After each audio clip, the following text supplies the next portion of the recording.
बृहद भागवतमृतम द्वितीय खंड प्रथम भाग तृतीय अध्याय। इसमें हम का श्रवण कर रहे थे।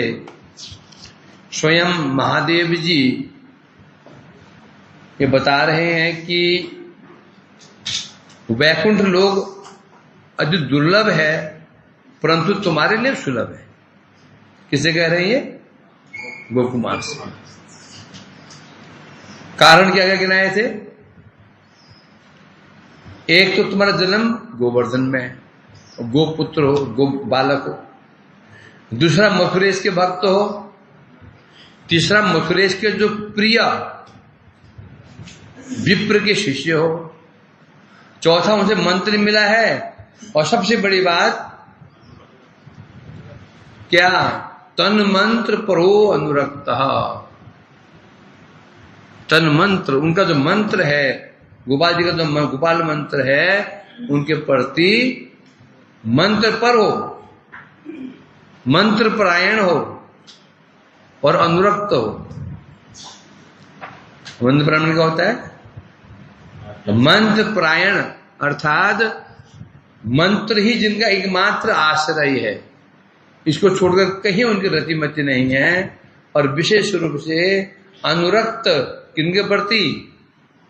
जो मथुरेश भगवान कृष्ण हैं उनके प्रति अनुरक्त हो। तो इसलिए तुम्हारे लिए वो दुर्लभ नहीं है। तो बता रहे 4 श्लोकों में जहां अभी वो लोग विराजमान है मुक्ति लोक, तो उन्होंने कहा था ये जो मुक्ति स्थान है जहां हम यहाँ रह रहे हैं, ये स्थान क्या है? क्या ये स्थान तुम्हारे रहने का स्थान नहीं। किन के लिए स्थान है? यति नाम अद्वैत भावनाम। जिन सन्यासियों के अंदर अद्वैत भावना, हम ब्रह्मास्मि, एक दिन मैं ब्रह्मलीन हो जाऊंगा, मिलकर एक हो जाऊंगा, ये अद्वैत भावना है। ऐसे सन्यासी लोग ही वहां पहुंचते हैं। और उनकी क्या विशेषता? सन्यासियों की क्या बताया था? संसार दुख अग्नि से उनका चित्त शुष्क हो गया है। नंबर 2 असार ग्राही है। नंबर 3 सारा आसार अविवेकी नाम है। तो ये प्रश्न उठता है ना, तो वे लोग, ये मुक्ति लोग जाते क्यों हैं? पहली बात तो यही है, वो एक होना चाहते हैं। नंबर 2 संसार में दुख अग्नि से वो उनका चित्त शुष्क हो चुका है। नंबर 3 असार वस्तु को ग्रहण करने वाले हैं। नंबर 5 सार असार, उन्हें विवेक नहीं। सार क्या असार क्या विवेक नहीं है। जिस व्यक्ति को सार असार का विवेक नहीं होता तो वो असार वस्तु को ही ग्रहण करता है। हैं?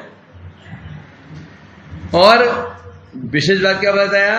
मयेव कृष्ण से आदेशात पतिता नाम भ्रमारण वे निज पदाम्बुज प्रेम भक्ति संगोपकस्य ही। और विशेष रूप से इस जगत में ये जो अद्वैत जो मत है, इसका प्रचार मैंने ही किया है। क्यों किया? क्योंकि कृष्ण से आदेशात, कृष्ण ने मुझे आदेश दिया था, हे शिव जी, तुम जो मेरी प्रेम भक्ति है ना, उसको छिपा दो, उसको गोपन कर दो। और गोपन करके असत शास्त्र, असत मत की स्थापना करो। अतथ्यानि वितथ्यानि दर्शयस्व महाभुज। ये पद्म पुराण के श्लोक है, 4-5 श्लोक है। ये सब मोहम सज्जाम्य आसु जनान मोहिष्यति तम च रुद्र महाभाव मोह शास्त्रानि कारय। अतथ्यानि वितथ्यानि दर्शयस्व महाभुज। प्रकाशं कुरुच आत्मानम अप्रकाशं कुरु माम। द्वापर आदि भूत्वा कले मानुषादिषु गृह्यामि वरम सदा। ये 4 सुन रहे हैं। शिव जी कह रहे हैं, भगवान शिव जी कह रहे हैं क्या, द्वापर आदि युग युग भूतवा, द्वापर आदि युगों में, पहले बता रहे हैं हे शिव जी जगत में एक ऐसा मोह, ऐसे ही मोह, ऐसे मोह की रचना करो, मोह की सृष्टि करो जो व्यक्तियों को मोहित कर दे। किन्हें मोहित कर दे? जो सकामी हैं, जिनके अंदर कामनाएं वासनाएं भरी हुई हैं, ऐसे लोगों को जो मोहित कर दे, ऐसे मोह शास्त्र रचना करो। अतथ्यानी वितथ्यानी, जो तथ्य है उसको कुतथ्य कर दो। ऐसे मोह शास्त्र की रचना करके स्वयं को प्रकाशित करो और मुझे ढक दो। और मैं क्या करूंगा? द्वापर आदि युग भूतवा, द्वापर आदि युग में मैं जन्म लेकर के तुम्हारा आराध्य गरिष्यामि वरम सदा, मैं भी तुम्हारी पूजा करूंगा, मैं भी जगत में आकर के तुम्हारी पूजा करूंगा, तुमसे वरदान लूंगा। इस तरह से तुम मेरे को ठगो, है ना? क्या नहीं किया? राम जी के रूप राम लीला में आए तो उन्होंने शिव जी की पूजा की, शिव जी की स्थापना की, पूजा की। कृष्ण रूप में आए तो उन्हें फिर शिव जी की तपस्या की। सिद्ध हो जाता है। कारण क्या था? क्यों? कारण ये था, जो शुद्ध भक्त केवल कृष्ण प्रेम चाहते हैं, उनके साथ में जब ये कामी पुरुष जब मिल जाते हैं, इनके मिलने से क्या होता है, जो शुद्ध भक्त हैं कोई भजन नहीं कर पाते। अभी हम सब भजन कर रहे हैं ना, केवल तीन लोग इसमें घुस जाए, राम भक्त। मायावादी बहुत दूर की बात है ना? राम जी के भक्त घुस जाए ना तीन में, तो वही समस्या खड़ी हो जाएगी। नारायण भक्त घुस जाए, वही समस्या खड़ी हो जाएगी। एकमात्र राम भक्त थे हमारे, हम कौन थे? हमारे प्रेम वल्लभ जी, ठीक है दादा। मायावादी बहुत दूर की बात है, क्योंकि जहां जहां विजाते लोग घुस जाते हैं, तो वहां फिर समस्या खड़ी अवश्य हो जाती है, कहीं न कहीं तर्क वितर्क हो जाता है। अब यहाँ राम जी कोई रामनिष्ठ भक्त हो, यहाँ वर्णन किया जा रहा हो, राम कृष्ण के अंश हैं, और कृष्ण में रसु वैसे कृष्ण है, राम जी को ढाई रस हैं। क्योंकि जो राम भक्त होते हैं, उनका कहना क्या है? वो क्या मानते हैं? राम जी को रसिक ही मानते हैं। अब उनका मन खराब हो जाएगा, वो तुम्हें कुछ तर्क करेंगे, और यदि वो मायावादी घुस गया तो कहना ही किया। तो जैसे जो कर्मी ज्ञानी योगी जब मिल गए थे भक्तों के बीच में, तो शुद्ध भक्ति भी अपना भजन नहीं कर पा रहे थे, तो उनको अलग करने के लिए भगवान शिव का आदेश दिया कि मैं भी तुम्हारी पूजा करूंगा। जब मैं पूजा करूंगा, ये लोग क्या समझेंगे? इसका मतलब राम कृष्ण भगवान नहीं है। भगवान कौन है? शिव जी। क्यों? राम कृष्ण स्वयं शिव जी की पूजा कर रहे हैं और मुझे छोड़ देंगे। परंतु जो मेरे प्रेम निष्ठ भक्त हैं, वो भ्रमित नहीं होंगे, वो कहीं भ्रमित होंगे ही नहीं है। वो समझ जाएंगे ये प्रभु लीला है, वो मुझे नहीं छोड़ेंगे। और जिन्हें केवल जिनके स्वार्थ सिद्धि मात्र कारण हेतु है, वो छोड़ देंगे। ये भगवान की योजना थी, और इस योजना को सफल बनाया किसने? शिव जी ने। यही कह रहे हैं हम।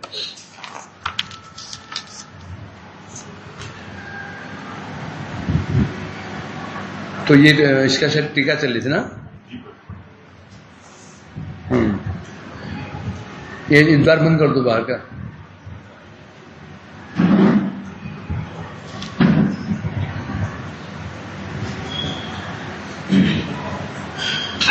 देवी डिस्टर्ब कर रही कृष्ण को, हैं? देवी जीत गई है, हैं? है कि नहीं? बिहारी जी हार गए, सब राधा रमन हार गए हैं, देवी जीत गई है, सब देवी की तरफ सबने छोड़ दिया, राधा रमन जी को भूल गए हैं। आकर्षण माया में अधिक आकर्षण अधिक इसमें माया में, इसलिए वो सब भूल गए। न कोई बिहार न किसी बिहारी की याद आ रही है, न राधा रमन की याद आ रही है।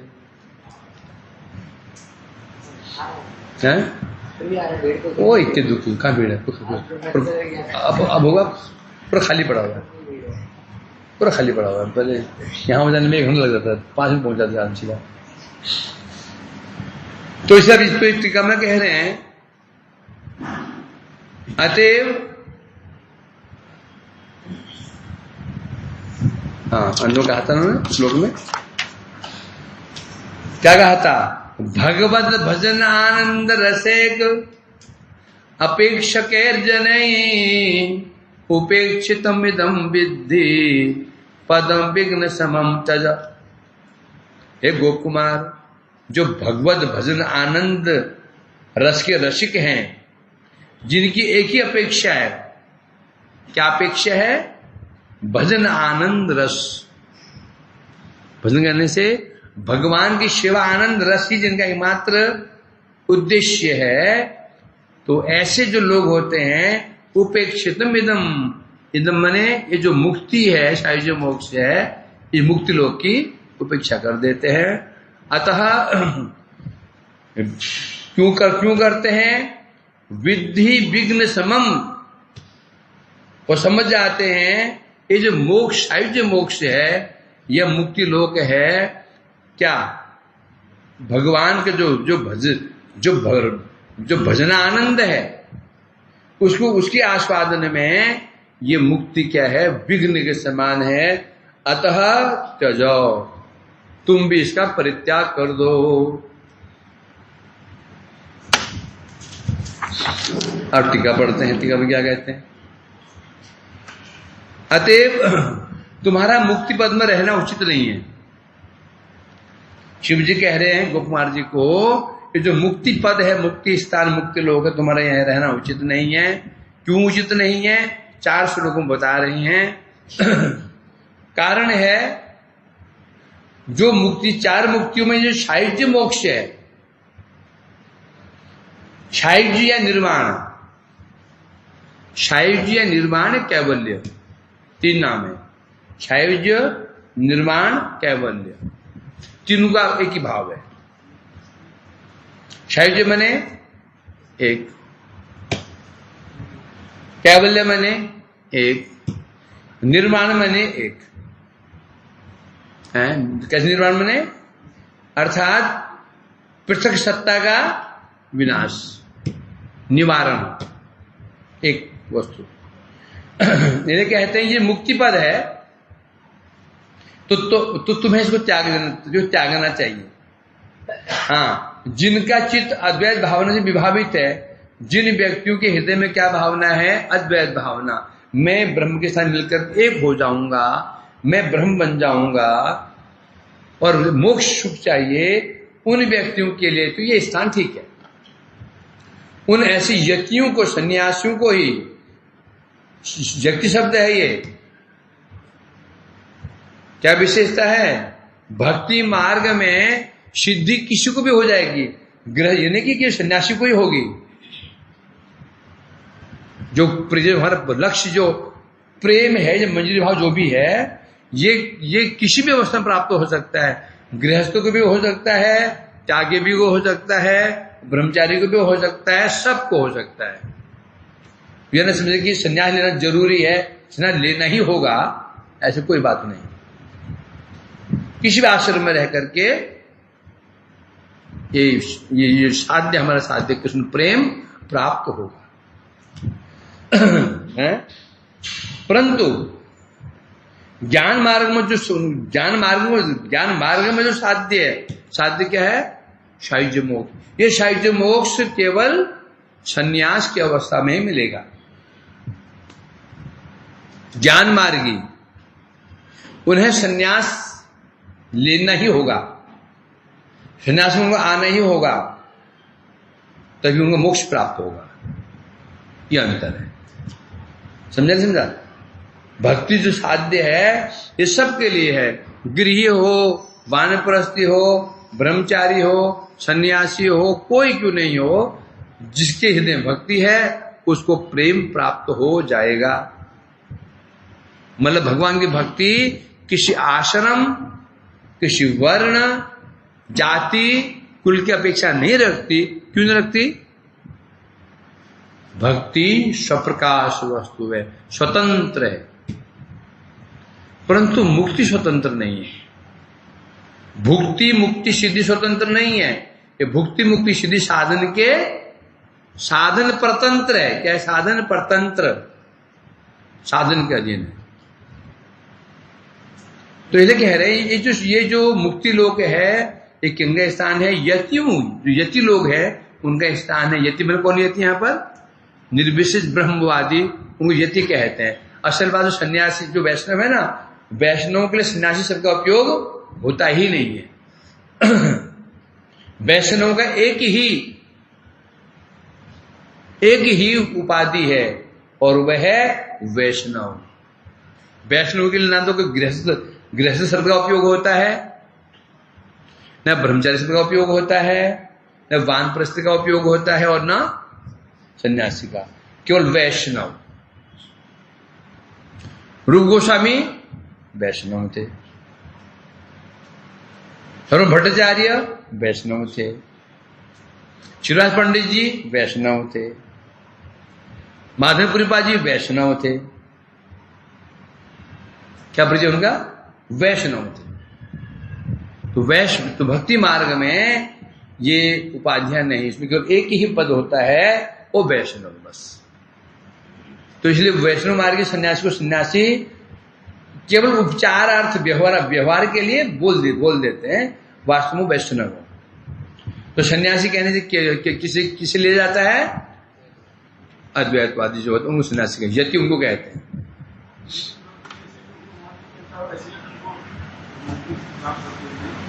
किनको?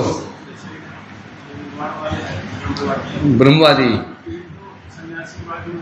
जैसे उनको सन्यास मिलता है, उनको मंत्र मिल जाता है और ब्रह्म बन जाते हैं।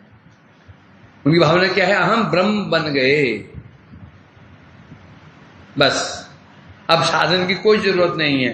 चुटिया काटो, जनेऊ काटो, सब फेंको, अब हम विधि अतीत हो गए।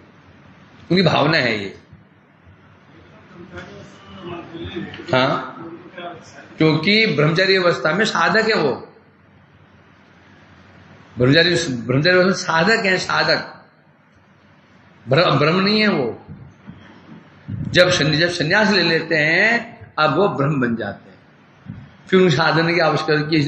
देखोगे तुम जितने भी मायावादी आश्रम हैं उनमें जो ब्रह्मचारी वेश होता है ना, वो उसमें चुटिया भी होती है, जनेऊ भी होता है। उनका नाम जो होता है वो भगवत शिवप्रायण होता है। जो ब्रह्मचारी का नाम क्या होता है?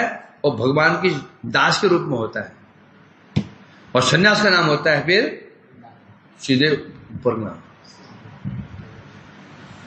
है ना। तो इसलिए कह रहे हैं यहां पर, हाँ, तो ऐसे जो यति लोग हैं उनको सायुज्य पद प्राप्त होता है, ये मुक्ति लोग। हरिवंश पुराण में भगवान अर्जुन से कह रहे हैं, हे अर्जुन, जब भगवान और अर्जुन पहुंचे हैं, मुक्ति लोग पहुंचे हैं, वहां पहुंचे तो वहां अर्जुन कह रहे, हे अर्जुन, ये सामने देख रहे हो ना, ये दिव्य महातेजोमय ब्रह्म स्वरूप देख रहे हो, ये दिव्य तेज स्वरूप देख रहे हो, ये क्या है? ये मेरा ही सनातन तेज है। हम पढ़ चुके हैं। मुक्ति लोक में क्या दर्शन होता है? कभी कभी साकार तो कभी कभी निराकार, कभी प्रकाश पुंज की भांति केवल, और कभी कभी साकार के रूप में। तो कह रहे हैं, भगवान कह रहे हैं, अर्जुन तुम ये सामने ये तेजोमयी ब्रह्म स्वरूप देख रहे हो, ये क्या है? ये मेरा ही सनातन तेज, सनातन माने मेरा ही नित्य तेज है। और कैसा है ये? व्यक्त अव्यक्त प्रकृति से भी, प्रकृति भी मेरी, जो प्रकृति है माया, यही मेरी प्रकृति है। उत्तम योगी इस प्रकृति में प्रवेश करके मुक्ति प्राप्त करते हैं। कौन करते हैं? योगी लोग। योगी कहने से यहां पर ज्ञान योगी होते हैं, या योगी अष्टांग योगी या ज्ञान योगी। ये लोग क्या करते हैं? योग साधना करते करते करते ब्रह्मांड पार कर जाते हैं, फिर जो 8 आवरण है उनको पार कर जाते हैं, प्रकृति आवरण में पहुंच जाते हैं। फिर वहां से वो मुक्ति प्राप्त करते हैं। जो सुन के आए ना, पहले ब्रह्मांड को भेदा, फिर जलावरण, पहले पृथ्वी आवरण, जलावरण, फिर अग्नि आवरण, फिर आकाश आवरण, फिर वायु आवरण, आकाश आवरण, फिर मन का आवरण, बुद्धि का आवरण, अहंकार का आवरण, जो 8 आवरण हैं, उन आवरण को पार करके फिर आता है मुक्ति लोक। वो यति लोग काम, योगी काम हो जाते हैं प्रकृति आवरण में, उसको पार करके पहुंचते हैं फिर मुक्ति में। गोप कुमार जी ऐसे गए थे ना ऊपर, तो भगवान अर्जुन कह रहे हैं, तो अर्थात बता रहे हैं ज्ञानी योगी तपस्वी हैं, जब ये सिद्ध हो जाते हैं, इन्हें जो स्थान प्राप्त होता है वही स्थान है मुक्ति पथ। ज्ञानी जब सिद्ध हो जाता है, योगी सिद्ध हो जाते हैं, तपस्वी सिद्ध हो जाते हैं, तब उन्हें ये मुक्ति पद, मुक्ति लोक प्राप्त होता है। और मुक्ति पद है क्या? क्या बता रहे हैं? मुझ परब्रह्म की ही अंग कांति है। मुक्ति लोक कुछ है नहीं, केवल एक कांति स्वरूप है। क्या है? घनीभूत तेज पुंज, तेज प्रकाश प्रकाश प्रकाश प्रकाश, वही है बस। ये मेरी अंग कांति है। ये भगवान गीता में कहा ना, ब्रह्मणो ही प्रतिष्ठा हम। जो ब्रह्म है, जो ब्रह्म क्या, जो ब्रह्म है क्या है? वो उसका आश्रय मैं उसका आश्रय हूं। तो ब्रह्म क्या है? भगवान का अंग का प्रकाश। ब्रह्म वस्तु नहीं है, वस्तु नहीं, कभी प्रकाश वस्तु नहीं होता। प्रकाश गुण होता है, धर्म होता है। वस्तु होता है दीपक, वस्तु होता है प्रदीप, वस्तु होता है बल्ब, वस्तु होता है ये ट्यूबलाइट, वस्तु होता है सूर्य, वस्तु होता है चंद्र नक्षत्र। उनका प्रकाश वस्तु नहीं है। प्रकाश क्या है? उन वस्तु का धर्म है। क्या है? धर्म, गुण। तो अब असल बात तो यही है कि वस्तु भगवान है, जो ब्रह्म है वस्तु नहीं है। भगवान का क्या है? वो अंग कांति मात्र है। पहले कह रहे हैं ये जो तेज है, ये मेरी अंग कांति है, जिससे सारा जगत प्रकाशित हुआ है।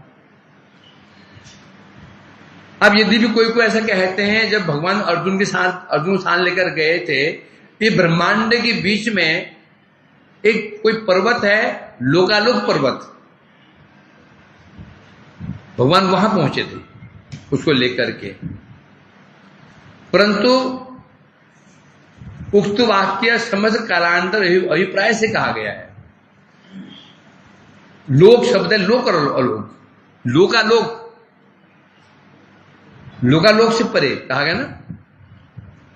लोक मने 14 भुवन, आलोक कहने से ब्रह्मांड के बाहर, लोक मने संसार हो गया, ब्रह्मांड हो गया। आलोक कहने से 14 भुवनात्मक जो ब्रह्मांड है, इसके बाहर को कहते हैं आलोक। लोक मने ब्रह्मांड, आलोक मने ब्रह्मांड के बाहर, है ना। तो भी भगवान इस ब्रह्मांड को भेद गए थे और भेद करके ब्रह्मांड से बाहर चले गए थे। इसे लोकालोक, लोकालोक स्थानों गए थे कहते हैं। अर्थात कहां पहुंचे थे? मुक्ति पथ। जब वो ज्ञानी योगी लोकालोक को भेज जाते हैं, ब्रह्मांड को भेज जाते हैं, ब्रह्मांड के बाहर अष्टावरण को भेज जाते हैं, प्रकृति आवरण को भेज जाते हैं, तब पहुंचते हैं मुक्ति लोक, उसे कहते हैं अलोक। वही है मुक्ति पद। और वहां की ईश्वर कौन है? कहां है? कौन वहां क्या ईश्वर कौन है? महाकाल। अब आकार है कि आकार है कि नहीं है? उनका भी आकार है। कभी कभी कोई उनको आकार रूप में दर्शन करते हैं, कोई निराकार रूप में दर्शन करते हैं।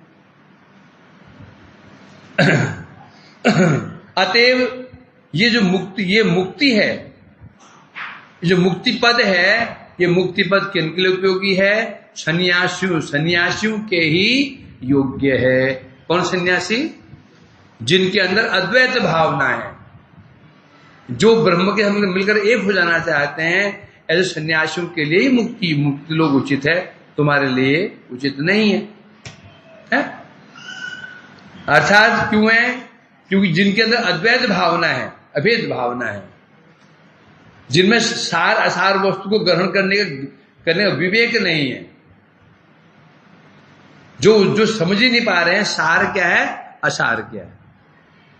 और तो ऐसे जो विवेकहीन व्यक्ति होते हैं, उनको जो स्थान प्राप्त होता है वह है मुक्ति पद, मुक्ति लोक या सायुज्य पद, उन्हें प्राप्त होता है। इसीलिए ब्रह्मा ने कहा था ये सब असारग्राही हैं। कहां कहा था? श्रेयसितिं भक्ति मुदस्यते विभो क्लिशन्ति जे केवल बोध लब्धै तेषाम क्लेशलेव शिष्यते नान्यथा स्थूलतुषावघाति नाम।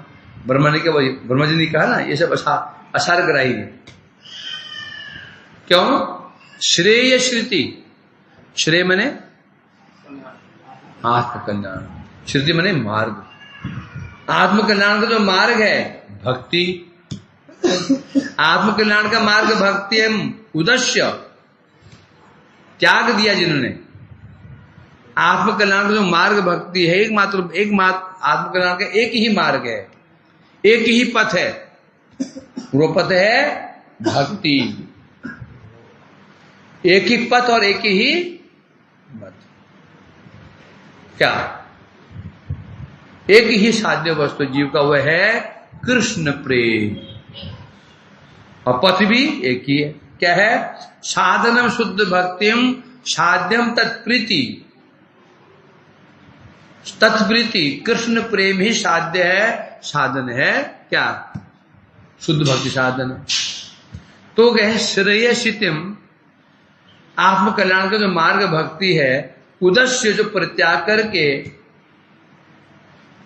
क्लिशन्ति जे केवल बोध लब्ध है, केवल बोध, केवल ज्ञान। क्या? कौन ज्ञान? केवल ज्ञान। एक केवल ज्ञान होता है और एक भक्ति मिश्र ज्ञान होता है, और एक ज्ञान मिश्र भक्ति होती है। एक होता है केवल ज्ञान, केवल ज्ञान, केवल कर्म, केवल योग। केवल ज्ञान को कहते हैं ज्ञान कांड, केवल कर्म को कहते हैं कर्म कांड। कर्म कांड, ज्ञान कांड केवल विषय भान, अमृत बोलिए जे खाए। क्या बोलते हैं उसको? कदर ये भक्षण करे, है ना, सीधे नरक के भोज से ना। क्या बता रहे हैं यहां पर? कर्म कांड, ज्ञान कांड, ये विषय भांड, ये विष का भंडार है। अमृत बलिया, जिसको अमृत समझकर खाता है, कदर्य मने क्या खाता है? कदर्य मने विष्टा खा रहा है। क्या खा रहा है वो? विष्टा खा, वो मनो विष्टा खा रहा है। तो यहां पर केव शब्द है, केवल बोध लब्ध है। भक्ति आत्मकल्याण का मार्ग है, भक्ति को तो परित्याग कर दिया। क्लिशन्ति बोध लब्ध है, केवल बोध लब्ध है, केवल ज्ञान प्राप्त। केवल ज्ञान कहने से निर्विशेष ब्रह्म ज्ञान है, केवल ज्ञान। निर्विशेष ब्रह्म ज्ञान ही है केवल ज्ञान। उस ज्ञान के लिए जो क्लिशन्ति, क्लेश उठा रहे हैं, क्लेश अब बोल दो ज्ञान में क्लेश है, भक्ति में क्लेश क्यों नहीं है?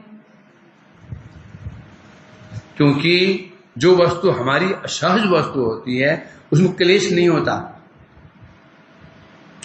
उदाहरण दिया ना मैंने, जैसे घर में एक नौकरानी किसी लाला जी के घर में, लाला जी की कोई शेठ जी के घर में नौकरानी काम करती है और झाड़ू पोछा लगा रही है, केवल 1 घंटे के लिए जाती है। 1 घंटे में क्लिशंती थक जाती है, जो बड़ा क्लेश होता है उसको, बड़ा कष्ट होता है उसको। और जब वो अपने घर में चली जाती है, यहां तो जब वो काम कर रही है शेठ जी के घर में 1-1.5 घंटे में थक जाते, बड़ा क्लेश होता है। अपने घर में जाती है, सारा दिन लगी रहती है, उसमें उसको क्लेश नहीं होता, भारी नहीं लगता, थकती नहीं। क्यों? क्योंकि वो उसकी सहज वस्तु है। क्लेश वही होता है जो सहज नहीं होता है, जो सहज हो जाती है। अब भक्ति क्या है? भक्ति क्या है? भक्ति हमारी अपनी वस्तु है। भक्ति क्या है? जीव की अपनी वस्तु है, इसलिए उसमें क्लेश नहीं होता। परंतु जो ज्ञान कर्म योग है इसमें बहुत क्लेश है। 2 क्लेश, साधन काल में क्लेश, साध्य काल में क्लेश। इस संसार में रुपये कमाने में समस्या आ जाए तो फिर और समस्या। रुपया नहीं तक कमा रहे हैं, सुबह गए शाम तक लगे में ढेर परिश्रम, आ गया तो अब समस्या आगे ये रखेगा, क्योंकि बैंक में रखेंगे तो वो टैक्स काट लेगा, ये बड़ी समस्या है। कमाए हम और बैंक टैक्स काट ले, घर में छिपाए तो चोरी का डर है। अब पहले तो भाई सोने का 10 रुपया होती थी, लोग जमीन में गाड़ देते थे, अब नोट है उसमें दिमक लग जाएगी, हैं? छिपा भी दोगे तो फिर वो ऐसे डिटेक्टर होते हैं, यंत्र, सरकार खोज लेगी कहां पैसा है। कुत्ते वो है ना, कुत्ते खोज लेंगे। कमाने में समस्या और रखेगा इसको, कितनी समस्या है। लोग कितने तिगड़े बना, उसके लिए स्पेशल लोग अपने वहां शेयर रखते हैं कि कैसे चोरी करके छिपाए पैसे को, क्यों? इसलिए वो उसके लिए उसको लाख रुपये सैलरी देते हैं, केवल किस लिए? जो पैसा आ रहा है तो कहां खपाएंगे, कहां रखें इसको, रखा क्या है इसको? तो वो बुद्धि देता है तुमको, इसको यहां छिपाओ, जो वहां छिपाओ, यहां हानि दिखा दो, यहां लॉस दिखा दो। कितनी तिकड़म करनी पड़ रही है। धन कमाने में तिकड़म आ गया तो उसको बचाने में तिकड़म। उसी प्रकार से बता रहे हैं जो ये मोक्ष क्या है? साधन काल में कष्ट, कितना कष्ट है।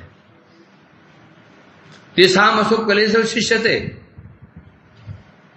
है ना, ये ना कष्ट है ना। क्या कष्ट है? सोचो ना, क्या कष्ट है। ज्ञान का मतलब वैराग्य, ज्ञान, वेदांत पढ़ो, पहले संस्कृत पढ़ो, फिर न्याय पढ़ो, फिर शास्त्र पढ़ो, फिर तुम्हें वेदांत पढ़ो। ज्ञानी लोग हमारे से नहीं होते हैं कि उनको सामने एक धातु, एक राम शब्द भी ना है, उनको राम भी ना जाए, उनको शास्त्र पारंगत होना ही होगा, उन्हें शास्त्र पारंगत होना ही होगा। और हमारे शास्त्र शास्त्र इजी है, उन्हें शास्त्र कठिन होते हैं। तो अब इन्हें शास्त्र पढ़ो, ज्ञान का अर्जन करो, फिर वैराग्य करो, इतना कठिनाई से तब उनको कब मुक्ति प्राप्त होती है। और मुक्ति प्राप्त हो तो साधन कष्टमय, और मिला क्या? कहां पहुंचे? मुक्ति लोक में। और ऐसा लोक है जो माने कैसे लोग है? वो मुक्ति लोक नहीं है, वो आईसीयू क्या है? वो आईसीयू है। बस पड़े आराम से, एसी कंडीशन, एसी में पड़े रहो, मजे में पड़े रहो। तो मतलब साधन में क्लेश, साध्य मिला वो भी ऐसा ही। पर भक्ति में देखो तो क्या कोई क्लेश हो रहा है? मजे में पंखे चल रहे हैं, बैठे हो, क्या क्या क्या क्लेश हो रहा है? मनोरंजन आम के आम गुठली का दाम, कथा सुन रहे हैं, मजा भी आ रहा है, कल्याण भी हो रहा है, प्रसाद पा रहे हैं, कोई टेंशन नहीं। और फिर जब शादी मिलेगा तो शादी मिल जाएगा तो गोलोक में आनंद, कोई कष्ट नहीं, बस प्रभु का दर्शन करो, लीलाओं में सहायता करो, सेवा में एक सेवा मिल जाएगी। सेवा एक ही करनी पड़ेगी, जाने प्रभु जी वहां कितनी सेवा करनी पड़ेगी? एक सेवा, बस एक सेवा। बोले इसलिए हम वही प्रैक्टिस कर रहे हैं, एक ही सेवा की। आपने कहा एक सेवा, इसलिए हम एक ही सेवा करते हैं, दो नहीं करते हैं। क्यों नहीं करते हैं? जब वहां एक ही सेवा होती है तो प्रैक्टिस क्या करनी पड़ेगी? एक सेवा की प्रैक्टिस करनी पड़ेगी। रसोई तो रसोई, फिर चाहे आग लग जाए है नहीं, झाड़ू वाला झाड़ू, चाहे वो सामने भी रसोई में कोई बंदर घुस जाए और वो दिखेगा नहीं उसको। हमारी सेवा एक सेवानिष्ठ है नहीं, अभी हमको सब सेवाएं करनी पड़ेगी। तो इसलिए कह रहे हैं यहां पर, तो इसलिए यहां कहा जा रहा है, तो वर्मा जी इसलिए कह रहे हैं भक्ति मुदचित क्लेशंति केवल बोध लब्ध है। केवल बोध मतलब केवल ज्ञान, जो चेष्टा करते हैं तेषाम असो क्लेशलेव शिष्यते, तेषाम असो क्लेशलेव शिष्यते, उनके भाग्य में तो केवल क्लेश ही क्लेश बच जाते हैं। कैसे? ना अन्यत, क्लेश को छोड़कर अन्य कुछ नहीं मिलता। जैसे स्थूल तुषावघाती नाम, स्थूल तुष घाती नाम, तुष घाती, धान में घात करोगे तो चावल मिलता है, धान को कूटोगे घात करोगे चावल मिलता है। चावल निकल जाए तो तुष कहते हैं, भूस नहीं, तुष। भूस तो अच्छी होती है, भूस को गाय खाती है। जो तुष है, धान के पौधे होते हैं ना, उसको काट करके उसमें हरा चावल गाय खाती है उसको। धान से जब चावल निकल जाता है उसको तुष कहते हैं। यदि गाय खा ले, अतरणी फट जाएंगी गाय की, उसको नहीं खा सकते हैं, उसे तुष कहते हैं। तुष वो ऐसे खतरनाक होता है, कहां फेंके उसको? खेत में डालोगे, खेत ही नष्ट। खेत में डाल दो, जलाओ जलेगा भी नहीं, जलाओ जलेगा भी नहीं, वो समस्या बन जाता है। कहां फेंका उसको? खेत में डालो, खेत काम, खेती खत्म। जलाओ जलेगा ही नहीं, वो महीने तक सुलगता रहेगा, धुआं धुआं धुआं। अर्थात किसी काम का नहीं। उसको यदि कोई व्यक्ति ओखली में डाले और फिर ओखल से मुसल से कूटे उसको, क्या होगा? क्लेशल एवं शिष्यते अन्य यथा, क्लेश के अलावा उन्हें कोई मिलने वाला नहीं। क्लेश में पसीना पसीना हो जाएगा, हाथ थक जाएंगे, लोग बेवकूफ और कहेंगे। लोग आ जा रहे हैं और देख रहे क्या कर रहा है, तो क्या बोलेंगे? हंसेंगे, उपहास करेंगे, बाप क्या बोलेंगे? उसको पागल हो गया, बुद्धि मारी गई। तो यहां से अर्थात तात्पर्य क्या हुआ? असार ग्राही है। जो सार था चावल, तो जो चावल निकल गया, अब जो भूस तूस है उसे कूट रहे हैं, क्या निकलेगा उसमें से? तो इसलिए कह रहे हैं जो व्यक्ति सार असार को समझने में असमर्थ हैं, ऐसे लोग ही सायुज्य मोक्ष प्राप्त करते हैं? और विशेष रूप से इस महासंसार रूप दुखाग्नि, दावानल, संसार दावानल से जिनका चित्त शुष्क हो गया। अब चित्त शुष्क कैसे हो जाता है? दावानल से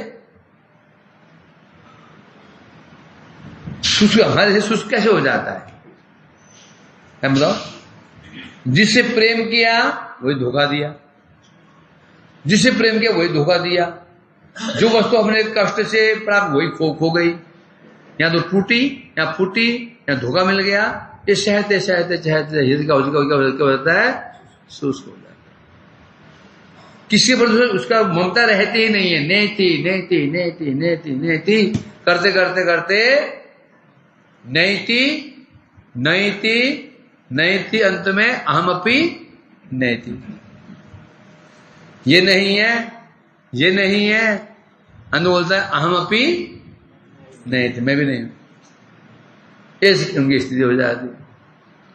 तो ऐसे लोग जिनका हृदय संसार दुख से शुष्क हो चुका है, तो वो तो क्या करते हैं, संसार दुख के निवारण करने के लिए सोचते हैं संसार में बड़ा दुख है, इसे निवारण करने के आशा से वे लोग निर्वाण मुक्ति की इच्छा करते हैं। मुक्ति हो जाएगी तो ये जो क्लेश है मिलेंगे नहीं।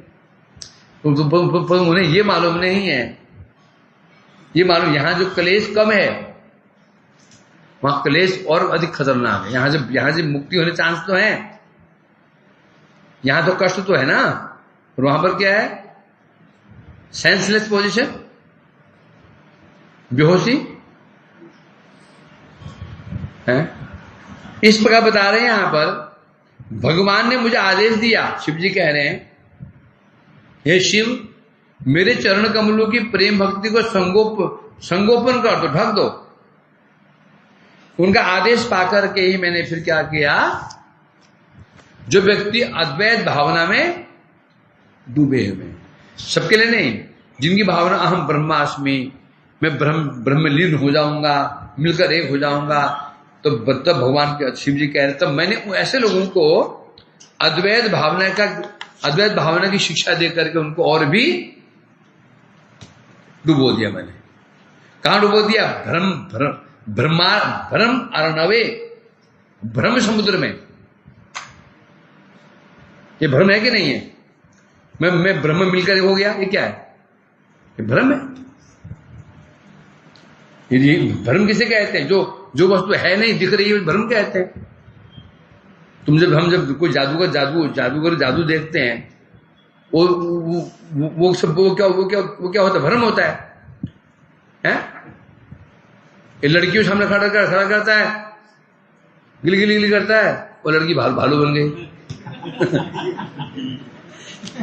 भालू, हम क्या देख रहे हैं, भालू, हम उसको भालू देख रहे हैं। अभी क्या है, ये भ्रम, हमारा भ्रम हो रहा है। परंतु जादूगर क्या देख रहा है उसको, जादूगर उसको लड़की देख रहा है, हम क्या देख रहे हैं उसको, भालू। तो जो नहीं है, क्योंकि कोई भी ऐसी वस्तु नहीं है जो मिलकर के एक हो जाए, ना कोई घुस सकता है, ना मिलकर के एक हो सकता है। कोई एग्जाम्पल संसार में नहीं ऐसा कि दो वस्तु मिल जाए और एक हो जाए, है कोई एग्जाम्पल जगत में ऐसा? हो नहीं सकता। परंतु ये हम एक हो गए हैं, यही है भ्रम। तो शिव जी कह रहे हैं, मैं उनको ऐसे भ्रम में डुबा देता हूं, वो सोचते हैं हम ब्रह्म बन गए, हम ब्रह्मलीन हो गए, भ्रम समुद्र में डुबा देता हूं। पद्म पुराण में शिव जी ने स्वयं कहा था, क्या कहा था, मायावादम असशास्त्रम परसनम बौद्धम उच्यते मय ब्राह्मण मूर्तिना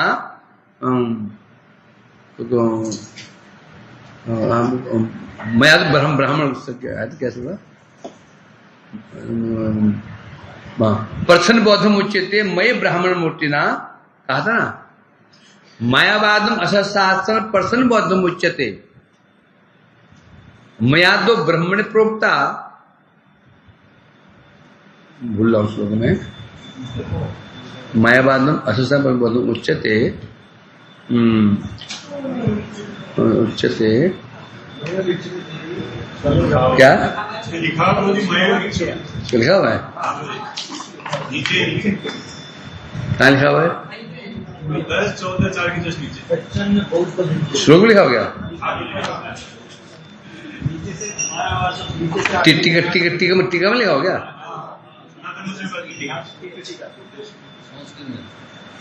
हाँ ये दिल का मय बक्षित देवी कलो ब्राह्मण रूपेणा।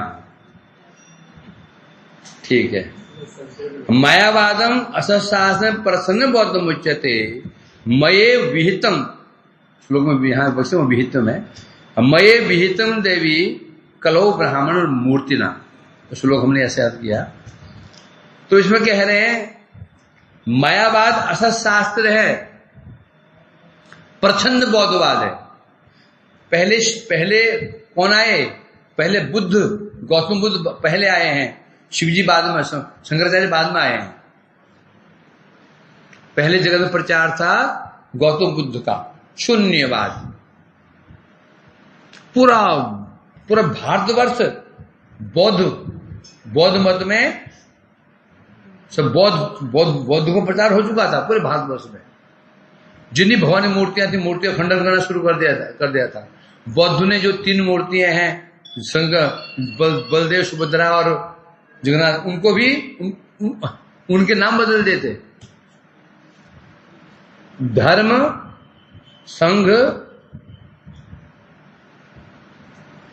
संघ और एक नाम, उनके नाम ही बदल देते। ये जो दर्शन करते हैं हम, ये द्वारका कहाँ गए थे, बद्री का आश्रम,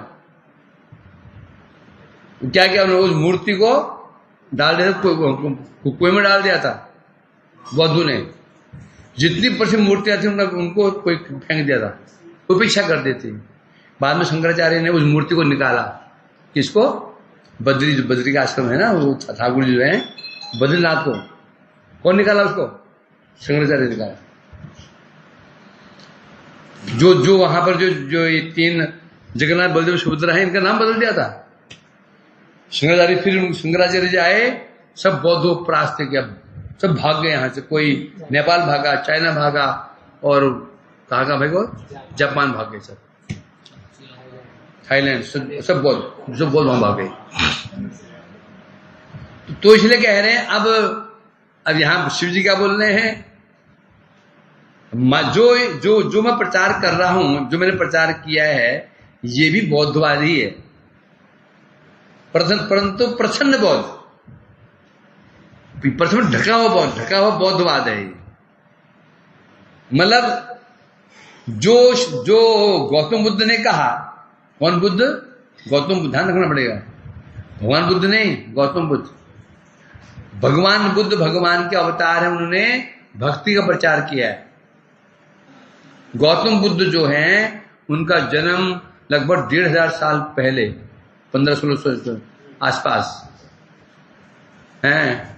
सुद्धोधन, राजा सुद्धोधन के पुत्र, माया पुत्र, मगर नाम माया था, जन्म हुआ नेपाल लुम्बिनी वन में। वह है गौतम बुद्ध है, नाम सिद्धार्थ था उनका। और जो भगवान बुद्ध हैं, उनका है ना, तथा कलो प्रवृत्ते सम्मोहाय स्वदृशाम बुद्ध नामनो अंजना सुतो टिकटेश भविष्य। 24 अवतारों में जो 24 अवतारों में बुद्ध का है। तथा कलो प्रवृत्ते है, भगवान कह रहे हैं कलो प्रवृत्ते, वेद व्यास जी कह रहे हैं, जो कलयुग अत्यंत बढ़ जाता है, कलयुग आने पर सम्मोहाय स्वदृशाम, जो सूरद्विष असुर हैं, उनको मोहित करने के लिए बुद्ध नामना, मैं बुद्ध नाम धारण करूंगा, अंजनी सुता, माता अंजनी के गर्भ से जन्म लूंगा, लेकर के कहां पर? कीकटेशु भविष्यति, कीकट, बिहार का नाम कीकट था, कीकट में जन्म लूंगा। ये भगवान बुद्ध हैं, ये अंजनी सुत है, जन्म क्या है? कीकट, बिहार में। और जो ये गौतम बुद्ध हैं, ये है मायासुत, ये है मायासुत, इनका जन्म है नेपाल में लुम्बिनी वन। जब इनकी माँ जा रही थी अपने मायके, तो रास्ते में जन्म हुआ, जंगल में इनका जन्म रास्ते में होता है इनका, जाते समय। पहले औरतें इतनी बलवान होती थी, घास काटने के लिए गई, वहीं बच्चे गोद में लेकर आ रही, हाँ, घास काटने से गई है और वही बच्चों जन्म दे दिया। और आज को थोड़ा दर्द हुआ, पेट चीरो, थोड़ा दर्द होगा, छट पेट चीर के बाहर निकाल देते हैं बच्चे को। कष्ट सहन कर ही नहीं सकती हैं, और बच्चे का भविष्य और बिगाड़ कर रख दिया। भविष्य बेचारे का नष्ट कर रख दिया है। अब हुआ क्या, बच्चे जन्म हुआ वो तो समय से पहले कर दिया, दर्द सहन नहीं हुआ। अब जो कुछ भी कुंडली बनेगी, क्या बनेगी, अब कुंडली बनेगी गलत बनेगी। अब जो शादी में जो लड़की देखी जाएगी, लड़की जो मिली, अब लड़की अच्छी मिलेगी नहीं, क्योंकि लड़की जो तय की गई वो वर्तमान कुंडली के अनुसार, और जन्म तो कुंडली जन्म पहले हो गया था उसका, जब जन्म कुछ एक दिन बाद में होना था। ये स्थिति है। ज्योतिष गलत नहीं है, ज्योतिष शास्त्र गलत नहीं है, तो हम पर उसका फल क्यों नहीं पड़ता, क्योंकि हमारी कुंडली गलत है। तो कुंडली गलत है, लग्न गलत है, तो बेचारा ज्योतिषी क्या करेगा। ज्योतिष से बताता हो तो उसके अनुसार बताता है ना, जो हमने टाइम दे रखा है उसको। और 90% लोग माताएं जो होती हैं वो नेचुरल जन्म देती नहीं। ये स्थिति है। पहले ऐसा नहीं होता था। हम के ऐसे एग्जाम्पल हैं जो गाय चारे वहीं बच्चा हो गया, इतना बल होता था माताओं में। अब खत्म हो गया सब, अब वो तो अबला ही बन गई हैं। वांछा कल्पतरुभ्यश्च कृपा सिंधुभ्यश्च हरे कृष्णा कृष्णा